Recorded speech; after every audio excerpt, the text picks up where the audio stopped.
মন্ত্রী সামনে শিক্ষামন্ত্রীকে আমি এখনই বলে যাচ্ছি, যত দ্রুত সম্ভব সেই টেকনিক্যাল কলেজের ব্যাপারে আমরা নির্বাচনের আগে বলেছিলাম যে এই বাংলাদেশের একটি বড় সমস্যা হচ্ছে বেকার সমস্যা।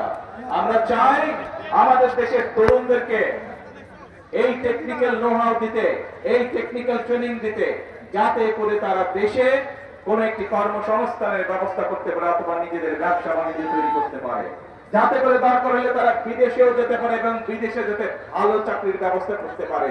যদি তাদের টেকনিক্যাল ট্রেনিং থাকে, এখন যেরকম অদক্ষ শ্রমিক চায়, আমরা চাই আমাদের দক্ষ করে গড়ে তুলতে, যাতে বিদেশে গিয়ে তারা বেশি ইনকাম করতে পারে, যাতে করে তারা বেশি বৈদেশিক মুদ্রা দেশে পাঠাতে পারে। অর্থাৎ আমাদের লক্ষ্য একটাই, আমাদের উদ্দেশ্য একটাই, আমরা স্বপ্ন দেখতে চাই না, আমরা পরিকল্পনা গ্রহণ করতে চাই, যেই পরিকল্পনা বাস্তবায়িত হলে দেশের মানুষের উপকার হবে। আমরা পরিকল্পনা গ্রহণ করতে চাই, যেই পরিকল্পনা বাস্তবায়িত হলে দেশ সামনের দিকে এগিয়ে যাবে।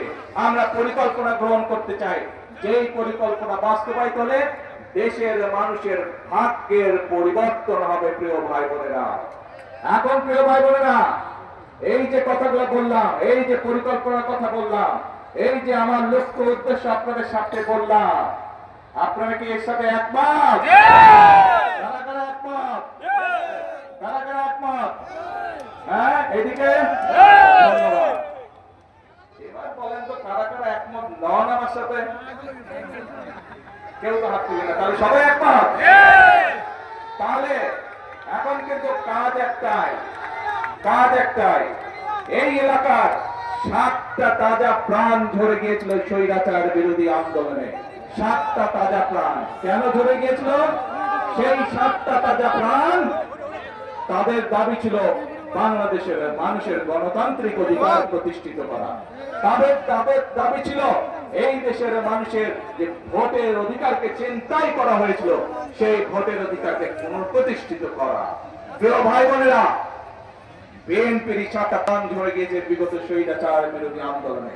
এই বাংলাদেশে শুধু বাংলাদেশ জাতীয়তাবাদী দল বিএনপির শত শত নেতা কর্মী তাদের জীবন আত্মহতি দিয়েছে। শুধু জুলাই আগস্ট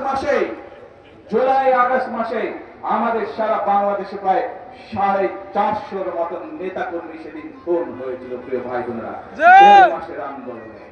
এখন প্রিয় ভাই বোনেরা, এই যে মানুষগুলো তাদের জীবন আত্মহতি দিয়েছে, তাদের এই রক্ত কি আমরা বৃথা যেতে দিতে পারি না?